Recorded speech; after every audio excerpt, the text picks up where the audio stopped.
Hello everyone, Jolene here from Bookworm Adventure Girl. Welcome back. I hope that you're all doing well.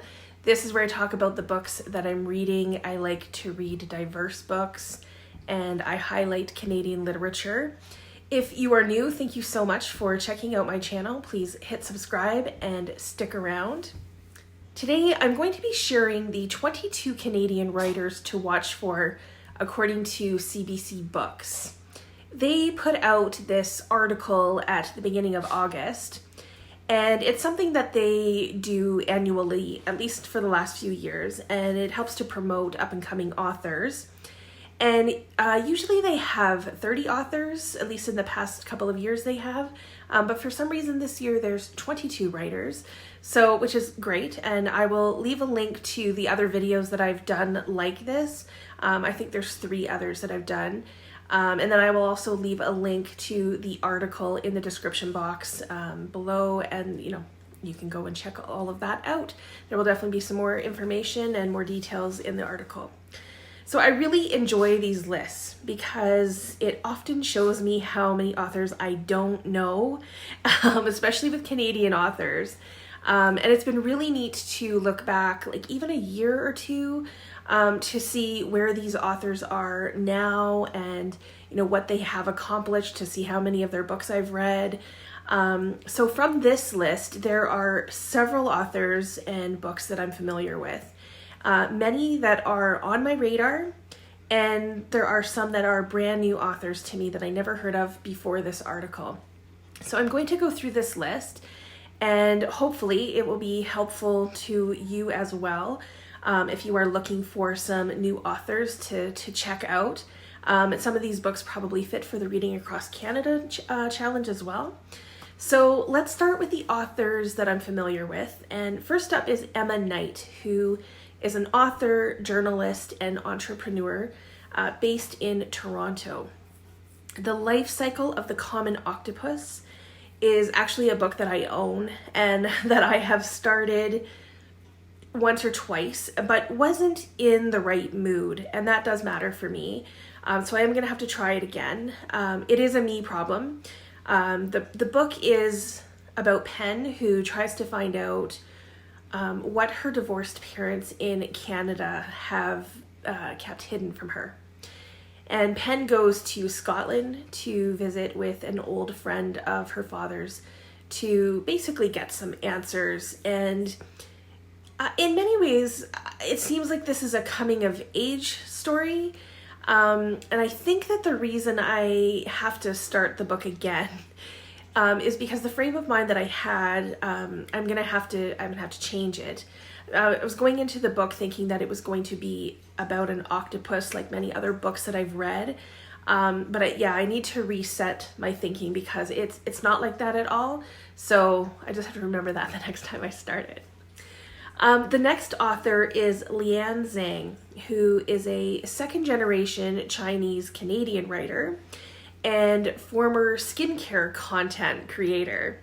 She holds a psychology and criminology degree from the University of Toronto, and she splits her time between Vancouver and Toronto. So Julie Chan is Dead is Zhang's debut novel.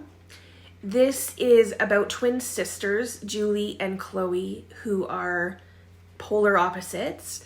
And when Chloe mysteriously dies, Julie steps in to take her place and learns that, Chloe's seemingly flawless life was far from that. And as she uncovers, the cause behind her death, it casts Julie as the next target. I have been hearing some really, really good things about this book. So I'm really looking forward to getting to it. And Liann Zhang is coming to WordFest this year. So I'm hoping to see her at that event as well. Chase Joynt is another author that I've been paying attention to. He is a Canadian director and writer. And I have his book Vantage Points and have yet to read it.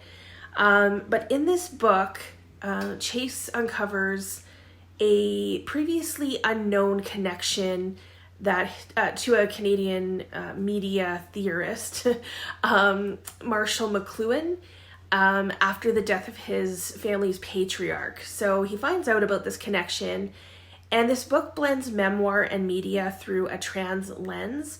And ever since I heard about the book, I've been very interested in how this book is structured and how it uses media. Iryn Tushabe is a Ugandan Canadian writer and journalist based in Regina, Saskatchewan. And her debut novel is one that I really want to read. And every time I see it, I think I need to get this book. And it's Everything is Fine Here. And it is about two sisters. The oldest sister is gay and lives in a country with very strict anti-homosexuality laws. The younger sister is basically navigating the challenges of family and different pressures that she feels while she's trying to offer love and support to her older sister.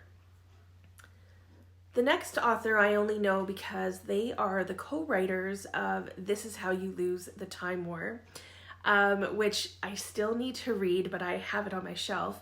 Amal El-Mohtar is an Ottawa-based author, editor, and critic, and her newest book is called The River Has Roots, and it sounds very interesting to me. It's about a mysterious family who live in a magical world, and the family care for enchanted willows, and they honor an ancient and mystical compact.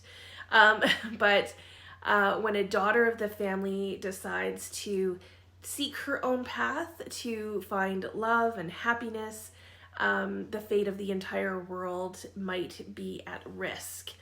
So this may sound like it's not my usual thing that I would read, but there is something about it that appeals to me, and so I think I will be checking this out.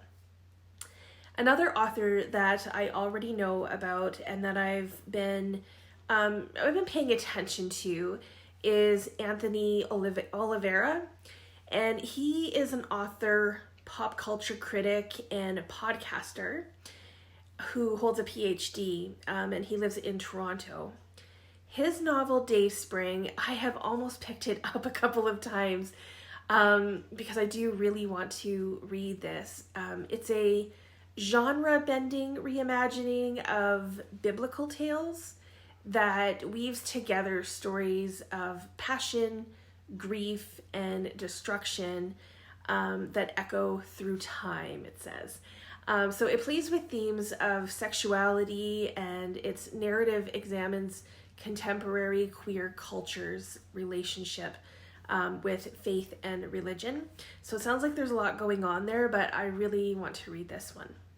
So the last author that I have been aware of and am kind of following is Kyle Edwards, who is an Anishinaabe journalist and writer from the Lake Manitoba First Nation, and he's a member of the Ebb and Flow First Nation.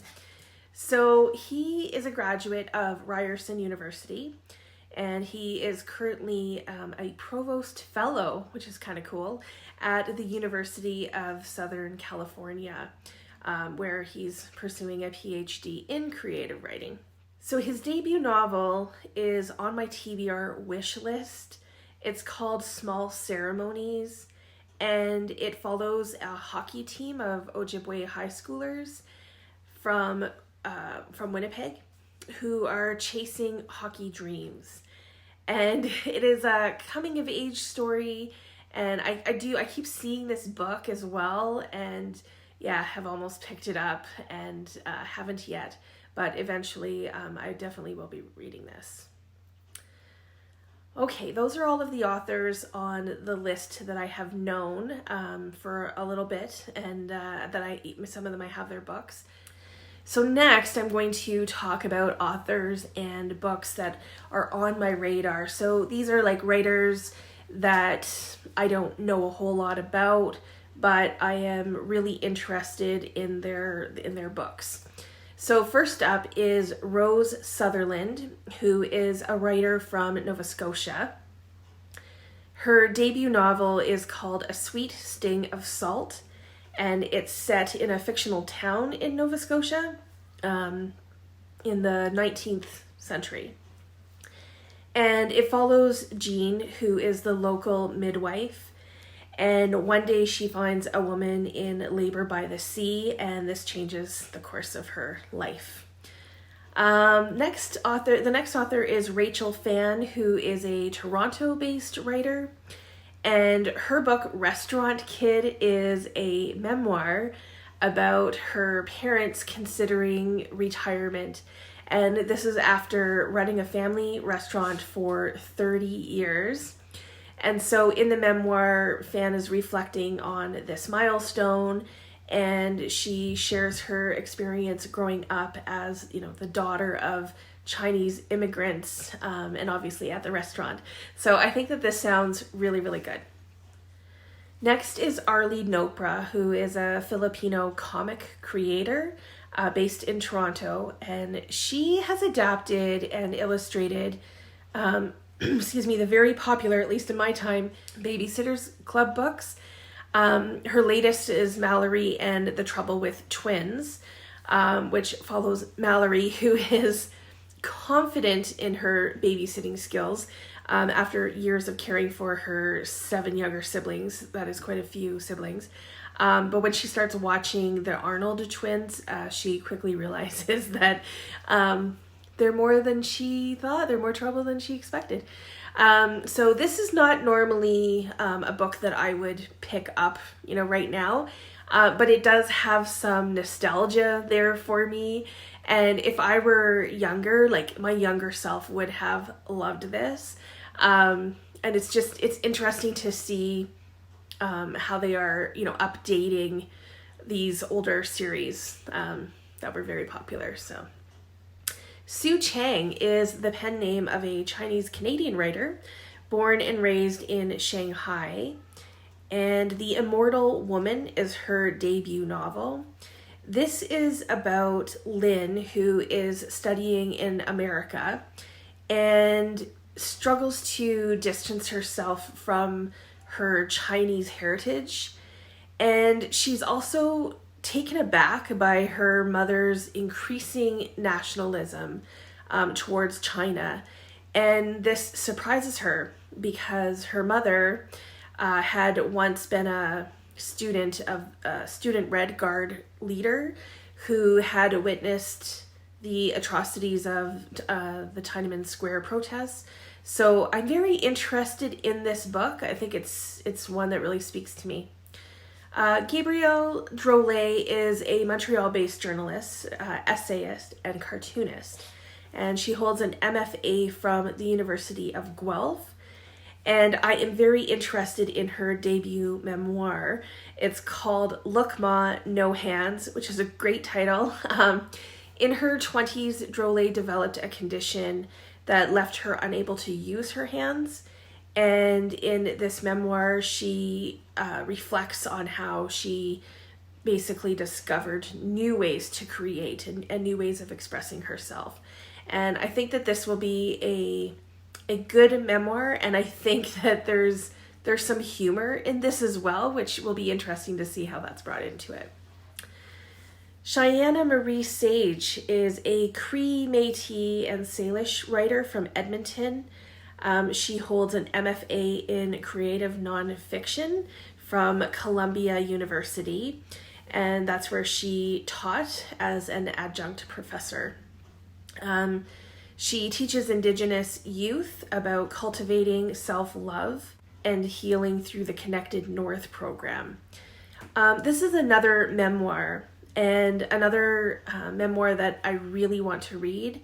It's called Soft as Bones, and it's basically her quest to better understand the childhood trauma and abuse that scarred her family. It says that it's also a tapestry of poetry, history, Cree language, traditional ceremony, and folklore.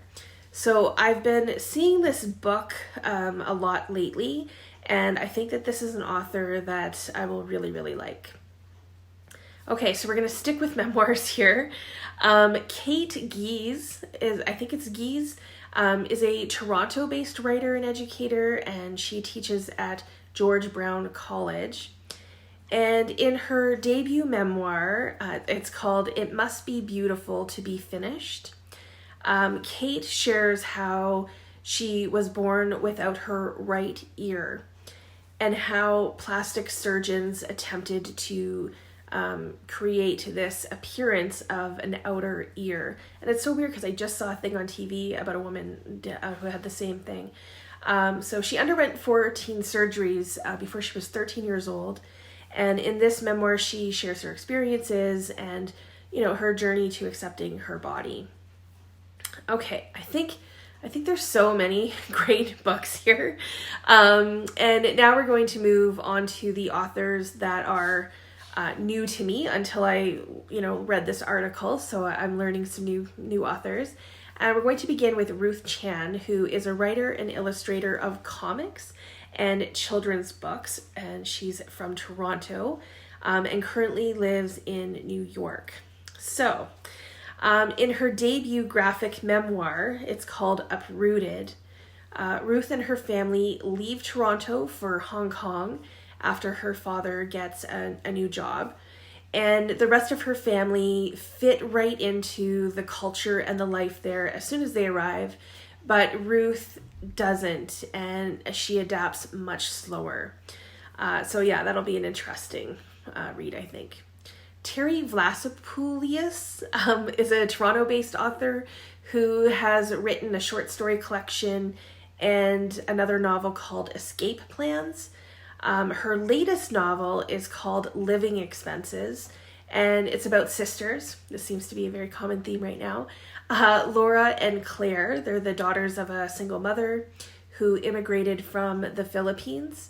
And this is about how their lives change when Claire moves to Silicon Valley for a new job, and Laura stays in Toronto and decides to start a family with her husband. So yeah, I think it would be interesting, like the whole family dynamics. I do enjoy the family dynamic piece if it's written well. If they are written well, then that is really good. Okay, next is Sofia Ajram, who is a Montreal-based writer and a metalsmith, and might be someone to watch if you're interested in horror. So the article says that Ajram specializes in feverish stories of anomalous architecture and gay pining. They are the editor of the forthcoming Bury Your Gaze, which is also another interesting title. This is an anthology of tragic queer horror. And their latest novel is Coup de Grâce, which is a psychological horror, which is my favorite kind. It follows Vickers, who, after a lifetime of depression and pain, is planning to end his life by throwing himself into the St. Lawrence River. This is in Montreal. But after stepping off of the subway, he finds himself trapped in an endless looping station. So I find that really fascinating. And then soon he realizes that he wasn't brought there by accident, and he also isn't alone. So this sounds very, very intriguing to me. I would like to check it out. Next, we have Zina Sleeman, who is a Palestinian-Canadian writer and educator based in Edmonton. And she was born in Abu Dhabi and grew up between Montreal, Ottawa, and Lebanon. So in her debut novel, it's called Where the Jasmine Blooms. The main character is Yasmin, and Yasmin has been raised in Toronto, but after a messy divorce, returns to Lebanon to reconnect with her cultural roots, and she also reunites with an old lover and uncovers some hidden political secrets within her family. So there always has to be some family secrets going on. Yeah, if you were looking for YA or middle grade books, then this next author might work for you. Matteo L. Cirilli is a trans mask writer and activist based in Toronto, and he is the author of the YA horror novel called Lockjaw. And Something's Up with Arlo is his first novel for middle grade readers. So in this story, 12-year-old Nero's best friend is a ghost called Arlo.